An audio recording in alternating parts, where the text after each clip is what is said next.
ಮಾತೆಲ್ಲ video upload ಮಾಡ್ತೀವಿ ಏನು ಸರ್ ಈ ಥರ ಎಲ್ಲ ಅಂತ ರೈಟ್. ಈಗ ಪ್ರಾಪರ್ಟಿ ಡಾಕ್ಯುಮೆಂಟ್ಸ್ ಮತ್ತು ಪ್ರಾಪರ್ಟಿ ಲೋನ್ಸ್ನ ಯಾವ ಥರ ಡಾಕ್ಯುಮೆಂಟ್ಸ್ನ ಅರೇಂಜ್ಮೆಂಟ್ ಮಾಡೋದು ಅದನ್ನು ಕರೆಕ್ಟ್ ಅರ್ಥ ಮಾಡ್ಕೊಳ್ಳಿ ಫಸ್ಟ್. ಈಗ ಪ್ರಾಪರ್ಟಿ ಡಾಕ್ಯುಮೆಂಟ್ಸ್ ಹೆಂಗೆ ಅರೇಂಜ್ಮೆಂಟ್ ಮಾಡೋದು? ಸಪೋಸ್ ಇವಾಗ ನಮ್ಗೆ ಬೇಕಾಗಿರೋ ಡಾಕ್ಯುಮೆಂಟ್ಸ್ ಪ್ರಾಪರ್ಟಿ ಡಾಕ್ಯುಮೆಂಟ್ಸ್ ಅಂತ ಏನೇನು ಕರಿತೀವಿ ಅಂತ ಅರ್ಥ ಮಾಡ್ಕೊಳ್ಳಿ. First sale deed, mother deed, EC, tax paid receipt, ಖಾತಾ, ಬಿಲ್ಡಿಂಗ್ ಪ್ಲಾನ್, ಎಸ್ಟಿಮೇಷನ್ ಇದೆ ಎಸ್ಟಿಮೇಷನ್ ಬರುತ್ತೆ, ಲೈಸೆನ್ಸ್ ಒಂದು ಬರುತ್ತೆ, ಕನ್ವರ್ಷನ್ ಆಗಿದ್ರೆ ಪ್ರಾಪರ್ಟಿ ಏನಾದರೂ ಕನ್ವರ್ಷನ್ ಆರ್ಡರ್ ಬರುತ್ತೆ, ರೆವಿನ್ಯೂ ಪ್ರಾಪರ್ಟಿಗಳೇನಾದರೂ ಆಗಿದೆ ಅಂತಂದರೆ ಅದಕ್ಕೆ ಹಿಂದೆ RTCಗಳು ಬರುತ್ತೆ, ಮ್ಯುಟೇಷನ್ಗಳು ಬರುತ್ತೆ, ಲ್ಯಾಂಡ್ ರೆಕಾರ್ಡ್ಸ್ ಕಂಪ್ಲೀಟ್ ಬರುತ್ತೆ. ಇದು ಎಲ್ಲ ಕಸ್ಟಮರ್ಸ್ಗೂ ಗೊತ್ತಿರುತ್ತೆ. ಲೀಗಲ್ ರೆಕಾರ್ಡ್ಸ್ ಪ್ರಕಾರ ಎಲ್ಲ ಕಸ್ಟಮರ್ಸ್ಗೂ ಇದು ಗೊತ್ತಿರುತ್ತೆ, ಅವರು ರೆಡಿ ಮಾಡ್ತಾರೆ, ಅವರೆಲ್ಲ ಕೊಡ್ತಾರೆ ನಿಮಗೆ. ಆ್ಯಕ್ಚುಲಿ ಕೊಟ್ಟಿಲ್ಲ ಅಂತ ಅಂದರೆ what we have to C all the documents. ಅವ್ರು ಅರ್ಧಂಬರ್ಧ ಕೊಟ್ಟು ಕಳಿಸ್ತಾರೆ. Some of the documents will give the half of the documents. ಅವ್ರು ಅರ್ಧ ಕೊಟ್ಟಾಗ ನಾವೇನು ಮಾಡಬೇಕು? ರಿಮೈನಿಂಗ್ ಪೆಂಡಿಂಗ್ ರೈಸ್ ಮಾಡಬೇಕು. ಕರೆಕ್ಟಾ? ಕರೆಕ್ಟ್ ತಾನೆ? ನಾವು ಅವರು ಅರ್ಧ ಕೊಟ್ಟಿದ್ದಾರೆ ಅಂತ ನಾವು ಬ್ಯಾಂಕಿಗೆ ಅರ್ಧ ಕೊಡೋಕ್ಕಾಗಲ್ಲ. ಕರೆಕ್ಟ್ ಅಲ್ವಾ? ರಿಮೈನಿಂಗ್ ಪೆಂಡಿಂಗ್ ಡಾಕ್ಯುಮೆಂಟ್ಸ್ ನಾವು ಬ್ಯಾಂಕ್ ಅವ್ರಿಗೆ ರೈಸ್ ಮಾಡಬೇಕು. ಕೊಯ್ಲಿ ಸರ್ ಅದನ್ನು ಬರ್ದ್ಬಿಟ್ಟು ಪುನಃ ಕಸ್ಟಮರ್ ವಾಟ್ಸಪ್ ಮಾಡಬೇಕು, ಪುನಃ ಅವ್ರ ಕಡೆ ತರಿಸ್ಕೋಬೇಕು, ಪುನಃ ಆಮೇಲೆ ಬ್ಯಾಂಕ್ ಕಳಿಸ್ಬೇಕು. This is our process. ಅರ್ಥ ಮಾಡ್ಕೊಂಡ್ರಾ? ಈಗ ಪ್ರಾಪರ್ಟಿ ಡಾಕ್ಯುಮೆಂಟ್ಸ್ ಏನೇನು ಕರಿತೀವಿ? First one is sale deed. Sale deed ಅಂದ್ರೆ ಏನು ಗೊತ್ತಿಲ್ಲ, ಓಕೆನಾ?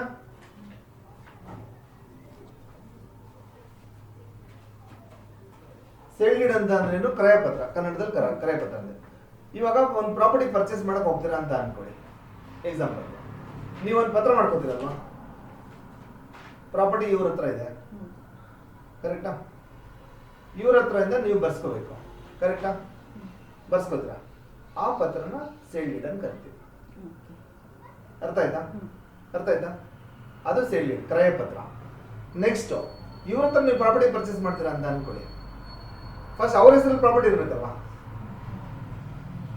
ಅವ್ರ ಪ್ರಾಪರ್ಟಿ ನಾನು ಸೇಲ್ ಮಾಡೋಕ್ಕಾಗಲ್ಲಲ್ವಾ? ಅವ್ರ ಹತ್ರ ಒಂದು ಪತ್ರ ಇರುತ್ತೆ, ಅವರು ಇವ್ರ ಹತ್ರ ಪರ್ಚೇಸ್ ಮಾಡಿರ್ತಾರೆ, ಓಕೆನಾ?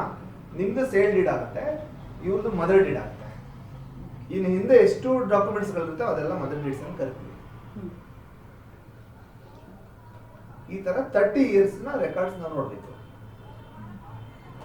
ಲ್ಯಾಂಡ್ಗೆ 100 years ರೆಕಾರ್ಡ್ಸ್ ಇರುತ್ತೆ, 30 ವರ್ಷದ ರೆಕಾರ್ಡ್ಸ್ ನೋಡ್ತೀವಿ. ಅರ್ಥ ಇದೆ? ಈಗ ನಿಮ್ದು ಸೇಲ್ ಡೀಡು, ಇವ್ರು ಬರೋದೆಲ್ಲ ಮದರ್ ಡೀಡ್ಸ್ಗಳು, ಅದನ್ನ ನಾವು ರೆಕಾರ್ಡ್ಸ್ ನೋಡ್ಬೇಕು. ಇಲ್ಲಿ ನೋಡಿ, ಕ್ರಯಪತ್ರ ಇದೆಯಾ? ಇದೆಲ್ಲ ಮದರ್ ಡೀಡ್ಗಳಾಗ್ತವೆ. ಇದು ಹಿಂದೆನೂ ಡೀಡ್ ಇದೆ ನೋಡಿ, 2-3 ಡೀಡ್ ಇದೆಯಾ? ಇದು ಮದರ್ ಡೀಡು, ಇದು ಕೂಡ ಮದರ್ ಡೀಡ್, ಇದು ಕೂಡ ಮದರ್ ಡೀಡ್. ಇದ್ರ ಹಿಂದಿನ ಡೀಡ್ಗಳೆಲ್ಲ ಬಂದು ಮದರ್ ಡೀಡ್ ಅಂತ ಕರಿತೀವಿ. ಅರ್ಥ ಆಯ್ತಾ? ಇಲ್ಲಿ ನೋಡ್ಬೇಕು ನೀವು. ನಾಗರಾಜ್ ಬೈರಣ್ಣ ಅಂತ ತಗೊಂಡಿದ್ದಾರೆ. ಇಲ್ಲಿ ನೋಡ್ಕೊಳ್ಳಿ, ಆಯ್ತಾ? ನೋಡ್ಕೊಳ್ಳಿ, ನಾಗರಾಜ್ ರವರಿಗೆ ಬೈರಣ್ಣ ಅವ್ರು ಮಾಡ್ತಾರೆ, ಕರೆಕ್ಟಾ? ಇಲ್ಲಿ ನೋಡಿ. ನೆಕ್ಸ್ಟ್ ಬೈರಣ್ಣ ಅವ್ರಿಗೆ ಈ ಡೀಡಲ್ಲಿ ಇರುತ್ತೆ, ಇದ್ರೊಳಗಡೆ ಇರುತ್ತೆ. ಬೈರಣ್ಣ ಅವ್ರಿಗೆ ಹೆಂಗ್ ಬಂತು ಪ್ರಾಪರ್ಟಿ, ಯಾರ ಹತ್ರ ಅವ್ರು ಪರ್ಚೇಸ್ ಮಾಡಿದ್ರು ಅಂತ ಇದ್ರೊಳಗಡೆ ಇರುತ್ತೆ, ಅದನ್ನ ನೋಡ್ಬೇಕು.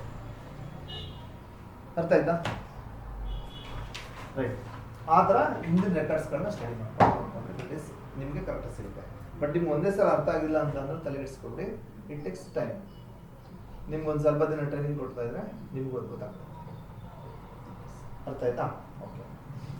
ಸೇಲ್ ಡೀಡ್, ಮದರ್ ಡೀಡ್ ಎರಡು ಕ್ಲಿಯರ್ ಈಗ. ಇನ್ನೊಂದು ಬಂದು EC ಅಂತ ಅಂದ್ರೆ ನೋಡಿ, ನಾವು ಪ್ರಾಪರ್ಟಿ ಪರ್ಚೇಸ್ ಮಾಡೋದಕ್ಕೆ ಎಲ್ಲಿಗೆ ಹೋಗ್ತೀವಿ? ಸಬ್ ರಿಜಿಸ್ಟರ್ ಆಫೀಸ್ ಹೋಗ್ತೀವಿ. ಮದರ್ ಡೀಡ್ ಅಂದ್ರೆ ನಾನು ಒಬ್ಳೆ ಹಾಕ್ತೀನಿ, ಮಿಡಲ್ ಅಲ್ಲಿ ಇರ್ಬೇಕಾ ಅಥವಾ ಅವರು ಹಾಕ್ತಾರ? ನೀವು ತಗೊಳ್ಳೋರ್ದು ಸೇಲ್ ಡೀಡ್, ಹಿಂದೆ ಇರೋದೆಲ್ಲ ಮದರ್ ಡೀಡ್ಸ್ ಅಷ್ಟೇ. ನೀವು ಯಾರ ಹತ್ರ ಪರ್ಚೇಸ್ ಮಾಡ್ತೀರ ಅದು ಅವ್ರು ಮಾಡ್ತಾರೆ, ನಿಮಗೆ ಮದರ್ ಡೀಡ್. ಸೇಲ್ ಮಾಡೋರೆಲ್ಲ mother deed, ತಗೊಳ್ಳೋರೆಲ್ಲ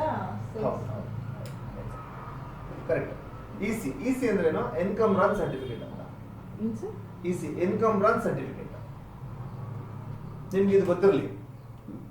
income run certificate ಅಂದ್ರೆ ಸ್ವತ್ತಿನ ಮೇಲೆ ಋಣಭಾರ ಪತ್ರ ಅಂತ ಕನ್ನಡದಲ್ಲಿ ಹೇಳ್ತೀವಿ. Income branch. ಹೌದು. ಎನ್ಕಂಬ್ರಾನ್ಸ್ ಸರ್ಟಿಫಿಕೇಟ್ ಅಂತ. ಹಂಗಂತ ಅಂದ್ರೆ ಸ್ವತ್ತಿನ ಮೇಲೆ ಋಣಭಾರ ಪತ್ರ ಅಂತ ಕನ್ನಡದಲ್ಲಿ ಕರೆಯೋದು. ಈಗ ಆ ಸ್ವತ್ತಲ್ಲಿ ಆ ಪ್ರಾಪರ್ಟಿ ಮೇಲೆ ಇವ್ರಿಗೆ ರೈಟ್ಸ್ ಇದೆ ಅಂತ, ಇದನ್ನ ಸ್ವತ್ತಿನ ಮೇಲೆ ಋಣಭಾರ ಪತ್ರ ಅಂತ. ಈಗ ನಾವು ಪ್ರಾಪರ್ಟಿ ಪರ್ಚೇಸ್ ಮಾಡುವಾಗ ಎಲ್ಲಿಗೆ ಹೋಗ್ತೀವಲ್ಲ, ಸರ್ ಅದೇನು ಇನ್ಕಮ್ ಎನ್ಕಂಬ್ರಾನ್ಸ್ ಸರ್ಟಿಫಿಕೇಟ್ ಅಲ್ಲ ಇದೆಲ್ಲ ಇಸಿ ಮೀನ್ಸ್ ಎನ್ಕಂಬ್ರಾನ್ಸ್ ಸರ್ಟಿಫಿಕೇಟ್. ನಾವು ಪ್ರಾಪರ್ಟಿ ಪರ್ಚೇಸ್ ಮಾಡೋದು ಎಲ್ಲ ಎಲ್ಲಿಗೆ ಹೋಗ್ತೀವಿ, we go to the sub register office, ಕರೆಕ್ಟಾ? ಸಬ್ ರಿಜಿಸ್ಟರ್ ಆಫೀಸ್ ಅಲ್ಲಿ ಆ ಎಂಟ್ರಿ ಸಿಕ್ಕುತ್ತೆ, ಕರೆಕ್ಟಾ? ನೀವು ರಿಜಿಸ್ಟರ್ ಮಾಡ್ಕೊಂಡಿದ ತಕ್ಷಣ ಏನಾಗುತ್ತೆ, ಈಗ ಪ್ರೆಸೆಂಟ್ ಪ್ರಾಪರ್ಟಿ, ಈಗ ಎಕ್ಸಾಂಪಲ್ ನೀವು ಪರ್ಚೇಸ್ ಮಾಡ್ತೀರಾ ಅಂತ ಅನ್ಕೊಳ್ಳಿ, ಇವಾಗ ಅಲ್ಲಿವರೆಗೆ ಇವ್ರ ಹೆಸರು ಎಂಟ್ರಿ ಇರುತ್ತೆ. ನೀವು ಪರ್ಚೇಸ್ ಮಾಡಿದ ತಕ್ಷಣ ಇವರು ಬರೆದು ಕೊಟ್ಟವರು ಅಂತ ಬರೀತಾರೆ, ನೀವು ಬರೆಸಿಕೊಂಡವರು ಅಂತ ಬರುತ್ತೆ. ಆ ಎಂಟ್ರಿ ಅಲ್ಲಿ ಸಿಕ್ಕುತ್ತೆ. Schedule of the property, property number, identification number ಎಲ್ಲ ಪ್ರತಿಯೊಂದು ಮೆನ್ಷನ್ ಮಾಡಿ ಇಲ್ಲಿ ನೋಡ್ಕೊಳ್ಳಿ. ಇಲ್ಲಿ ಪ್ರಾಪರ್ಟಿ ಡಿಸ್ಕ್ರಿಪ್ಷನ್, ಯಾವ property, schedule of the property ಪ್ರತಿಯೊಂದು ಇಲ್ಲಿರುತ್ತೆ. ಈಸ್ಟ್ಗೆ ಯಾರು ಬರ್ತಾರೆ, ನಾರ್ತ್ಗೆ ಯಾರು ಬರ್ತಾರೆ, ಸೌತ್ಗೆ ಯಾರು ಬರ್ತಾರೆ, ವೆಸ್ಟ್ಗೆ ಯಾರು ಬರ್ತಾರೆ, ಎಲ್ಲ ಪ್ರತಿಯೊಂದು ಇಲ್ಲಿರುತ್ತೆ. ಇವರು ಬರೆದು ಕೊಟ್ಟವರು, ಇವರು ಬರೆಸ್ಕೊಂಡವರು. ಭೈರಪ್ಪ ಬರೆದು ಕೊಟ್ಟವರು, ಇವರು ಬರೆಸಿಕೊಂಡವರು. ನೆಕ್ಸ್ಟ್ ಏನಾಗುತ್ತೆ, ನಾಗೇಶ್ ಅವ್ರು ಸೇಲ್, ನಾಗಪ್ಪ ಅವ್ರು ಸೇಲ್ ಮಾಡ್ತಾರೆ ಅನ್ಕೊಳ್ಳಿ, ಅವ್ರು ಇಲ್ಲಿ ಬರ್ತಾರೆ, ಅಗೇನ್ ಬರ್ಸ್ಕೊಂಡವ್ರು ಇಲ್ಲಿ ಹೋಗ್ತಾರೆ. ಈ ತರ ಚೇಂಜ್ ಆಗುತ್ತೆ. ಇದನ್ನ ಎಲ್ಲ ಎಂಟ್ರಿಗಳು ಬಂದು ಸಬ್ ರಿಜಿಸ್ಟರ್ ಆಫೀಸರ್ ಎಂಟ್ರಿ ಆಗುತ್ತೆ. ಓಕೆನಾ? ಇಲ್ಲ ಅಂದ್ರೆ ಯಾರ್ದೋ ಪ್ರಾಪರ್ಟಿ ಯಾರೋ ಸೇಲ್ ಮಾಡ್ತಾರೆ. ನಾವು ಈ ಪ್ರಾಪರ್ಟಿ ಏನಾದ್ರು ಪರ್ಚೇಸ್ ಮಾಡ್ಬೇಕಂತಂದ್ರೆ ಫಸ್ಟ್ ಇಲ್ಲಿ ಹೋಗಿ ಚೆಕ್ ಮಾಡ್ತಾರೆ, ಪ್ರೆಸೆಂಟ್ ಪ್ರಾಪರ್ಟಿ ಯಾರ ಹೆಸರಲ್ಲಿ ಇದೆ ಅಂತ ಚೆಕ್ ಮಾಡ್ತಾರೆ. ಓಕೆನಾ? ಪರ್ಚೇಸ್ ಮಾಡಕ್ ಹೋದಾಗ ಇದನ್ನ ನೋಡ್ತಾರೆ. ಎಲ್ಲಾ ಎಂಟ್ರಿಗಳು ಸಬ್ ರಿಜಿಸ್ಟರ್ ಆಫೀಸರ್ ಆಗೋದು. ಈ ಶೆಡ್ಯೂಲ್ ಆಫ್ ದ ಪ್ರಾಪರ್ಟಿ ನಾವು ಡಾಕ್ಯುಮೆಂಟ್ಸ್ ತಗೊಂಡ್ರೆ ಈ ಪ್ರಾಪರ್ಟಿ ಇವ್ರ ಹೆಸರಲ್ಲಿ ಇದೆ ಅಂತ ಬರುತ್ತೆ. ಅರ್ಥ ಮಾಡ್ಕೊಂಡ್ರ? ಅದನ್ನ ಇಸಿ ಅಂತ ಹೇಳ್ತೀವಿ. ಇಸಿ ನಮಗೆ 15 ವರ್ಷದ ಬೇಕು, ಸಮ್ಟೈಮ್ಸ್ 30 ವರ್ಷದ ಬೇಕಾಗುತ್ತೆ, ತಗೋಬೇಕು. 30 ಇಯರ್ಸ್ ಆಫ್ ಇಸಿ ಬೇಕಾಗುತ್ತೆ. ಓಕೆನಾ? ಇಸಿ ಅಂತ ಅರ್ಥ ಆಯ್ತಾ? ಖಾತಾ. ಈಗ ನಾವು ಪರ್ಚೇಸ್ ಮಾಡ್ಕೊಂತೀವಿ ಪ್ರಾಪರ್ಟಿ ಪರ್ಚೇಸ್ ಮಾಡ್ಕೊಂಡಾದ್ಮೇಲೆ ಕನ್ಸರ್ನ್ ಡಿಪಾರ್ಟ್ಮೆಂಟ್, ಈಗ ಸಪೋಸ್ ನಾವು BBMP ಅಲ್ಲಿ ಇದ್ರೆ BBMP ಇಂದ ಖಾತಾ ಮಾಡಿಸ್ಬೇಕಾಗುತ್ತೆ. That is the rule. BBMP tax ಕಟ್ಟಬೇಕಾಗುತ್ತೆ. That is the rule. BBMP ಹೋಗಿ ಅದು ಪರ್ಚೇಸ್ ಮಾಡಿದ್ಮೇಲೆ ಖಾತಾ ಮಾಡಿಸ್ಕೊಳ್ತಾರೆ. ಅದನ್ನ ಖಾತಾ ಅಂತ ಹೇಳ್ತೀವಿ. ಖಾತಾದಲ್ಲಿ ಏನಂದ್ರೆ ಇಷ್ಟು ಡೈಮೆನ್ಷನ್ ಆಫ್ ದ ಸೈಟ್ ಇವ್ರ ಹೆಸರಲ್ಲಿ ಇರುತ್ತದೆ ಅಂತ ಕೊಡ್ತಾರೆ. ಅರ್ಥ ಆಯ್ತಾ? ಖಾತಾ. ಅದಾದ್ಮೇಲೆ ಟ್ಯಾಕ್ಸ್ ಕಟ್ತಾರೆ, ಅದೇ ಪ್ರಾಪರ್ಟಿ ಮೇಲೆ ಟ್ಯಾಕ್ಸ್ ಕಟ್ತಾರೆ. ಅದನ್ನ ಟ್ಯಾಕ್ಸ್ ಪೇಡ್ ರೆಸಿಪ್ಟ್ ಅಂತ ಹೇಳ್ತೀವಿ. ಸರ್ ಖಾತಾ ಇಲ್ಲದೆ ಸೈಟ್ ಇರೋದೇ ಇಲ್ವಾ? These are the legal documents. These are very important documents. Legal documents. ಖಾತಾ ಇಲ್ಲಂದ್ರೆ ಪ್ರಾಪರ್ಟಿಗಳು ಇರಬಾರ್ದು. ಆಕ್ಚುಲಿ ಅಫಿಷಿಯಲ್ ಆಗಿರ್ಬೇಕಂದ್ರೆ ದಟ್ ಶುಡ್ ನಾಟ್ ಬಿ. ಇವಾಗ ಇಷ್ಟು ಸೈಟ್ ಅಂದ್ರೆ ABC ಅಂತ ಖಾತಾ ಇದ್ರೆ, ಇವಾಗ ಖಾತಾ ಮೀನ್ಸ್ ಅದು ಇದಿಷ್ಟು ನಮ್ಗೆ ಸೇರಿದ್ರೆ ಇದು A ಖಾತಾ, ಇವ್ರ ಹೆಸರಲ್ಲಿ ಇರುತ್ತದೆ ಅಂತ ಬರುತ್ತೆ. ಅದಷ್ಟು ಬೇರೆಯವ್ರಿಗೆ ಹೋಗುತ್ತೆ ಅಂದ್ರೆ ಅದು B ಖಾತಾ. ಈಗ ನೋಡಿ, ಸೈಟ್ ನಂಬರ್ 5301840 CS ಶಿವಶಂಕರ್ ಅವರು ಓನರ್, ಅವ್ರ ಹೆಸರು ಸೆಲ್ಡಿಡ್ ಆಗಿದೆ, ಬಿಡಿಯಿಂದ ಅಲಾಟ್ಮೆಂಟ್ ಆಗಿದೆ, ಎಲ್ಲ ಆಗಿದೆ. ಇದಾದ್ಮೇಲೆ ಇವ್ರು ಏನ್ ಮಾಡ್ತಾರೆ, BBMP ಹೋಗ್ತಾರೆ, ಖಾತಾ ಮಾಡಿಸ್ಕೋತಾರೆ.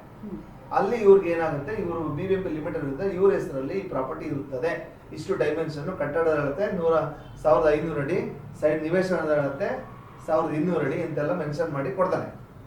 That is this. C, this is ಖಾತಾ. ಇದು ಕಂಪ್ಯೂಟರೈಸ್ ಖಾತಾ. ಮ್ಯಾನ್ಯುವಲ್ ಖಾತಾ ಬಂದು ಬರವಣಿಗೆಲಿರುತ್ತೆ, ಇದೇ ತರ ಬರವಣಿಗೆಯಲ್ಲಿ ಕೈ ಕೊಡ್ತಾರೆ. ಇದು ಕಂಪ್ಯೂಟರ್ ಆಗಿದೆ, ಕಂಪ್ಯೂಟರ್ ಸಿಸ್ಟಮ್ ರಿಟರ್ನ್. ಇಲ್ಲಿ ನೋಡ್ಕೊಳ್ಳಿ, ಕರೆಕ್ಟ್ ಓದ್ಕೊಳ್ಳಿ, ಎಲ್ಲ ಮೆನ್ಷನ್ ಆಗಿರುತ್ತೆ. ಓಕೆನಾ? ಇಸಿ ಖಾತಾ ಅರ್ಥ ಆಯ್ತಾ? ಅರ್ಥ ಆಯ್ತಾ? 20 ಇಯರ್ಸ್ ಇಲ್ಲ ಅಂದ್ರೆ 30 ಇಯರ್ಸ್ ಬೇಕಾಗುತ್ತೆ. ಇಸಿ, ಹೌದು. ಓಕೆನಾ? ಖಾತಾ ಅದು ಹಿಂದೆಗಡೆ ಅದು ಖಾತಾ ಎಕ್ಸ್ಟ್ರಾಕ್ಟ್, ಅದು ಖಾತಾ ಎಕ್ಸ್ಟ್ರಾಕ್ಟ್, ಅದು ಖಾತಾ ಸರ್ಟಿಫಿಕೇಟ್, ಬರೀ ಡೈಮೆನ್ಷನ್. ಅದು ಖಾತಾ, ಇದು ಖಾತಾ, ಅದು ಖಾತಾ ಎಕ್ಸ್ಟ್ರಾಕ್ಟ್. ಅದರಲ್ಲಿ ಎಕ್ಸ್ಟ್ರಾಕ್ಟ್ ಅಲ್ಲಿ ವಿತ್ ಎಷ್ಟು ಡೈಮೆನ್ಷನ್ ಇದೆ, ಎಷ್ಟು ಕಟ್ಟಡ ಇದೆ, ಅದೆಲ್ಲ ಬರುತ್ತೆ. ಖಾತಾದಲ್ಲಿ ಇವ್ರ ಹೆಸರಲ್ಲಿ ಇರುತ್ತೆ, ಈ ಪ್ರಾಪರ್ಟಿ ಅಂತ ಬರುತ್ತೆ. ಅರ್ಥ ಆಯ್ತಾ? ಡಾಕ್ಯುಮೆಂಟೇಶನ್, ಅದು ಟ್ಯಾಕ್ಸ್ ಪೇಡ್ ರೆಸಿಪ್ಟ್. ಇಷ್ಟು ಲೀಗಲ್ ಡಾಕ್ಯುಮೆಂಟ್ಸ್. ಈಗ ನಾವೇನಾದ್ರೂ ಈ ಏರಿಯಾದಲ್ಲಿ ನಾವು ಮನೆ ಕಟ್ತೀವಿ ಅಂತ ಅಂದ್ರೆ ಒಂದು ಬಿಲ್ಡಿಂಗ್ ಪ್ಲಾನ್ ಮಾಡಿಸ್ಬೇಕು. ಮನೆ ಕಟ್ಬೇಕಂತ ಅಂದ್ರೆ ಕಟ್ಟಿರೋ ಮನೆ ಎಲ್ಲದಕ್ಕೂ ಮನೆ ಇದೆ ಅಂತ ಒಂದು ಬಿಲ್ಡಿಂಗ್ ಪ್ಲಾನ್ ಇರಬೇಕು. ಓಕೆನಾ? ಆ building plan is also legal documents. ಅರ್ಥ ಆಯ್ತಾ?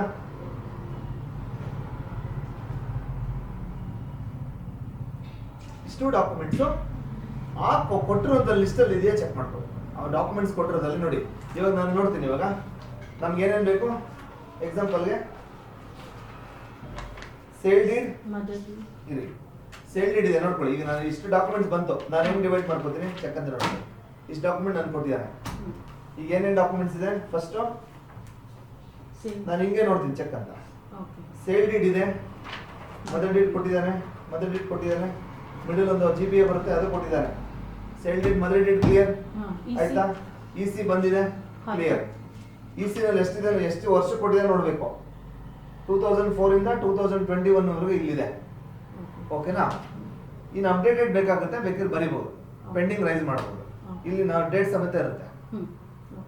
ಡೇಟ್ ಎಲ್ಲಿಂದ ಎಲ್ಲಿವರೆಗಿದೆ ತಗೋಬೇಕು, ನೋಡ್ಕೋಬೇಕು. ಅದಾದ್ಮೇಲೆ ಅಪ್ಡೇಟೆಡ್ ಇಸ್ ರಿಕ್ವೈರ್ಡ್ ಅಂತ ಬರಿಬೇಕು, ಪೆಂಡಿಂಗ್ ರೈಸ್ ಮಾಡಬೇಕು. ಅರ್ಥ ಆಯ್ತಾ ಇದು? ಅರ್ಥ ಆಯ್ತಾ? ಓಕೆ. ಖಾತಾ EC ಮುಗೀತು, ಖಾತಾ ಕೊಟ್ಟಿದ್ದಾರೆ, ಖಾತಾ ಇದೆ, ಖಾತಾ ಎಕ್ಸ್ಟ್ರಾಕ್ಟ್ ಇದೆ, ಟ್ಯಾಕ್ಸ್ ಬಿಲ್ ರೆಸಿಪ್ಟ್ ಇದೆ, 3 ಇದೆಯಾ? ಕ್ಲೋಸ್.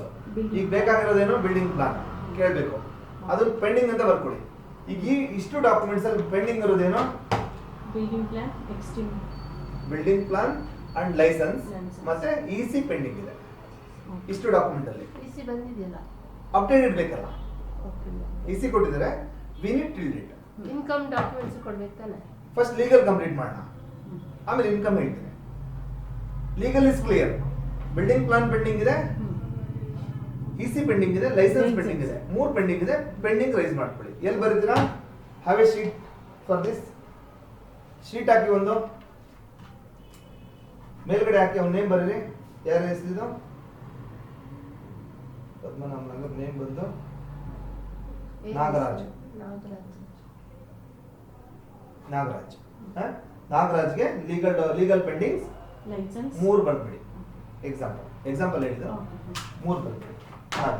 ನೆಕ್ಸ್ಟ್ ಇವಾಗ ಇನ್ಕಮ್ ಡಾಕ್ಯುಮೆಂಟ್ಸ್ ಬರ್ತೀವಿ. ಇನ್ಕಮ್ ಡಾಕ್ಯುಮೆಂಟ್ಸ್ ಏನೇನು ಬೇಕು ನೋಡಿ ಸರ್, ಲಿಸ್ಟ್.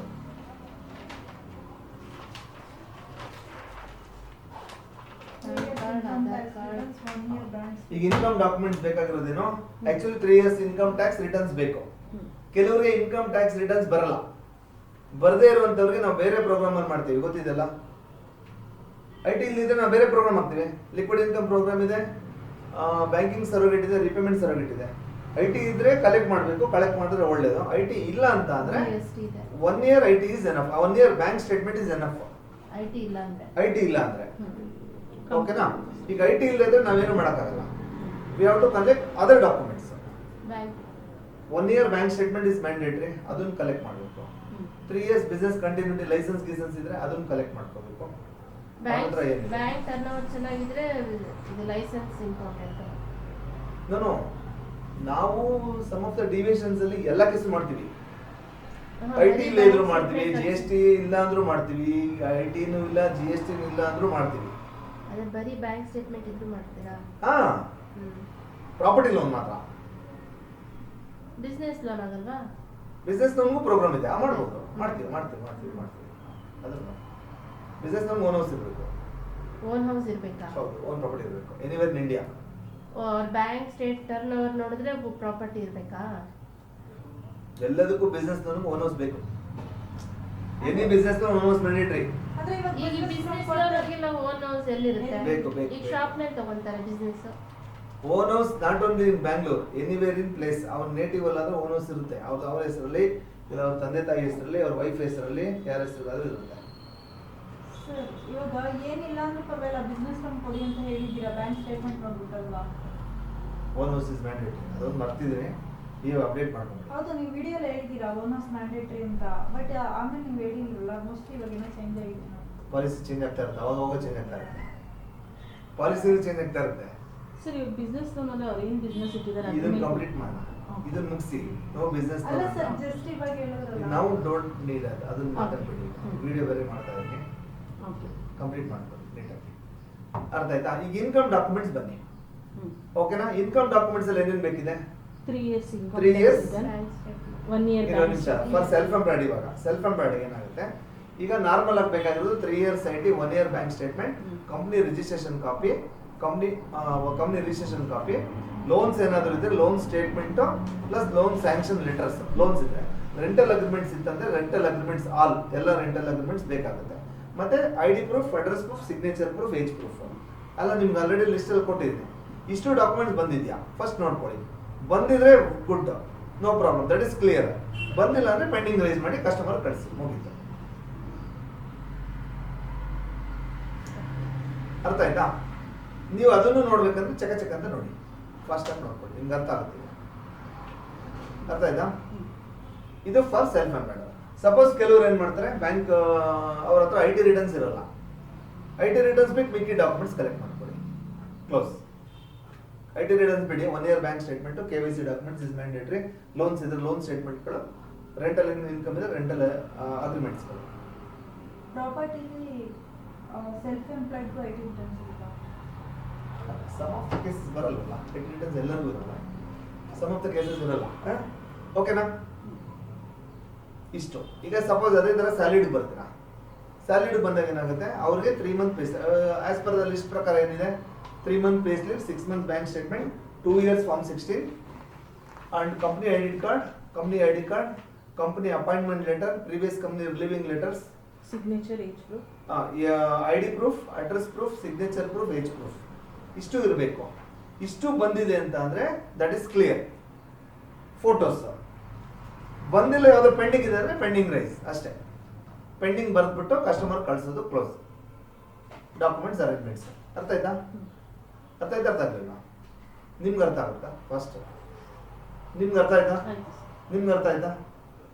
ಇಷ್ಟೇ ಕೆಲಸ ಇದೆ, ಡಾಕ್ಯುಮೆಂಟ್ಸ್ ಅರೇಂಜ್ಮೆಂಟ್ಸ್ ಮಾಡೋದು. ಅರ್ಥ ಆಯ್ತಾ? ಇದನ್ನ ಡಾಕ್ಯುಮೆಂಟ್ಸ್ ಇವಾಗ ಸಪೋಸ್ ಇವಾಗ ವೈ ಆಮ್ ಟೆಲಿಂಗ್ ದಿಸ್ ಅಂದ್ರೆ ನನಗೋಸ್ಕರ ಏನು ವೆಯ್ಟ್ ಮಾಡಬಾರ್ದು. ನಾನು ಇಲ್ಲ ಅಂದ್ರೆ ನಿಮ್ಮ ಪಾಡು ನೀವು ಕೆಲಸ ರೈಸ್ ಮಾಡ್ಕೊಂಡು ಕೆಲಸ ಮುಗಿಸ್ಬೋದು ಅನ್ನೋದಕ್ಕೆ ಹೇಳಿದ್ದು. ಆಮೇಲೆ ಬ್ಯಾಂಕು ಯಾವ್ಯಾವ ಬ್ಯಾಂಕಿಗೆ ಯಾವ್ಯಾವ ಪ್ರೊಫೈಲ್ ಫಿಟ್ ಆಗುತ್ತೆ ಅದು ಹೇಳ್ಕೊಡ್ತೀನಿ. ಫಸ್ಟ್ ಡಾಕ್ಯುಮೆಂಟ್ಸ್ ಕರೆಕ್ಟಾಗಿ ಇಟ್ಕೊಳ್ಳಿ. ಇದಿಷ್ಟು ಪ್ರಾಪರ್ಟಿ ಡಾಕ್ಯುಮೆಂಟ್ಸ್ನ ಅರೇಂಜ್ಮೆಂಟ್ಸ್ ಮಾಡೋದು. ಸಪೋಸ್ ಇವಾಗ ಇದಾಯ್ತಾ? ರೈಟ್. ನೆಕ್ಸ್ಟ್ ಈಗ ಸಪೋಸ್ ಇವಾಗ ಪರ್ಸನಲ್ ಡಾಕ್ಯುಮೆಂಟ್ಸ್ ಬಂತು ಎಕ್ಸಾಂಪಲ್. ಇವಾಗ ಏನು ಮಾಡ್ತಾ ಇದ್ದೀರಾ, ಕಲೆಕ್ಟ್ ಮಾಡಿ ಸ್ಟೋರೇಜ್ ಮಾಡ್ತಾ ಇದ್ದೀರಾ, ಎಲ್ಲ ಒಂದು ಕಡೆ ಸ್ಟೋರ್ ಮಾಡ್ತಾ ಇದ್ದೀರಾ. ನಿಮ್ಮ ಮೊಬೈಲಲ್ಲಿ ಇರುತ್ತೆ, ಕೆಲವು ಪೆಂಡಿಂಗ್ ಡಾಕ್ಯುಮೆಂಟ್ಸ್ ಇರುತ್ತೆ, ಈ ಥರ ಸ್ಟೋರೇಜ್ ಇದೆ, ಕರೆಕ್ಟಾ? ಎಲ್ಲೆಲ್ಲ ಇಟ್ಟಿರ್ತೀರಾ. ಈಗ ನಿಮ್ಮ ಹತ್ರ ಆಲ್ಮೋಸ್ಟ್ ನನ್ನ ಪ್ರಕಾರ ಒಂದು 10 ರಿಂದ 15 ಡಾಕ್ಯುಮೆಂಟ್ಸ್ ಇದೆ. ಈಗ ಈ ಡಾಕ್ಯುಮೆಂಟ್ಸ್ ಎಲ್ಲೆಲ್ಲಿ ಲಾಗಿನ್ ಮಾಡಬೇಕು ಗೊತ್ತಿದೆಯಾ? ಅವ್ರಿಗೆ ಕಳಿಸ್ತಾ ಇದ್ದೀನಿ. ದಯಾನಂದ್ ಕಳಿಸ್ತೀರಾ ಈಗ present? Okay, speak to Dayanand, send all the documents to Dayanand. He will take care. Presently he will take care. ಆಮೇಲೆ ನಾನು ಹೇಳ್ಕೊಡ್ತೀನಿ, ಬಜಾಜಲ್ಲಿ ನಾವೇ ಲಾಗಿನ್ ಮಾಡ್ಬೋದು, IDFCಗೆ ನಾವೇ ಲಾಗಿನ್ ಮಾಡ್ಬೋದು, ಮಾಡೋಣ. ಫಿನೇಬಲ್ ನಾವೇ ಲಾಗಿನ್ ಮಾಡ್ಬೋದು, ಇನ್ಕ್ರೆಡಿಗೆಲ್ಲ ಕೋಡ್ ಕ್ರಿಯೇಟ್ ಮಾಡಿಸ್ತೀನಿ, ಅದಕ್ಕೆಲ್ಲ ನಾವೇ ಲಾಗಿನ್ ಮಾಡ್ಬೋದು, ಇಲ್ಲ ಸಿಸ್ಟಮಲ್ಲಿ ಲಾಗಿನ್ ಮಾಡ್ಬೋದು, ಮ್ಯಾನೇಜ್ ಮಾಡ್ಬೋದು. ಓಕೆನಾ? ಇವಾಗ ಏನೇನು ಡಾಕ್ಯುಮೆಂಟ್ಸ್ ಬರುತ್ತೆ, ದಯಾನಂದ್ ಒಂದು ಗ್ರೂಪ್ ಕ್ರಿಯೇಟ್ ಮಾಡ್ತೀನಿ, ಎಲ್ಲ ಗ್ರೂಪಲ್ಲಿ ಲಾಗಿನ್ ಕಳಿಸ್ತಾರೆ. ಇಷ್ಟು ಇವಾಗ ಪ್ರೋಸೆಸ್ ಬಗ್ಗೆ ಐಡಿಯಾ ಬಂತಲ್ಲ, ಈ ಪೆಂಡಿಂಗ್ ರೈಸ್ ಬಗ್ಗೆ ಐಡಿಯಾ ಬರಬೇಕು. ನೆಕ್ಸ್ಟ್ ಫರ್ದರ್ ಅದು ಮಾಡ್ಕೊಳ್ಳಿ. ಇವಾಗ ದಿಸ್ ಇಸ್ ನಾಗರಾಜ್ ಕೇಸ್ ಬಂದು ಮಮತಾ ಕೇಸು. ಪೆಂಡಿಂಗ್ ರೈಸ್ ಮಾಡಿ, what are the pending documents. ಅರ್ಥ ಆಯ್ತಾ? ಗೊತ್ತಾಯ್ತಾ ಈಗ? And another one is this is for Anand pending raise ಮಾಡಿ. ರೈಟಾ? Anand documents, where are the Anand documents? This is Anand documents. ಕಳಿಸಿದ್ದಾರೆ ಇವತ್ತು. Okay, you should be understanding ಅಂತ ಹೇಳ್ಕೊಡ್ತಾ ಇರೋದು. And what about this? ಇದು ಶ್ಯಾಮ್ ಸುಂದರ್. ಶ್ಯಾಮ್ ಸುಂದರ್ಗೂ ಪೆಂಡಿಂಗ್ ರೈಸ್ ಮಾಡಿ. Contact details I will give you. Pending raise ಮಾಡಿ ಗ್ರೂಪಲ್ಲಿ ಹಾಕಿ, put it in the group. ಇದು ಯಾರ್ದು ಕೇಸ್ ಇದು ಚೆಕ್ ಮಾಡ್ಕೊಡಿ. ಅದು ಯಾರ್ದಂತಾನೆ ಗೊತ್ತಾಗ್ತಾರಪ್ಪ. ಇದು ಆಫ್ ಮಾಡಿ ಆಯ್ತಾ? ಕ್ಲೋಸ್ ಮಾಡಿ, ನೋ ಪ್ರಾಬ್ಲಮ್. ಮಾಡಿ.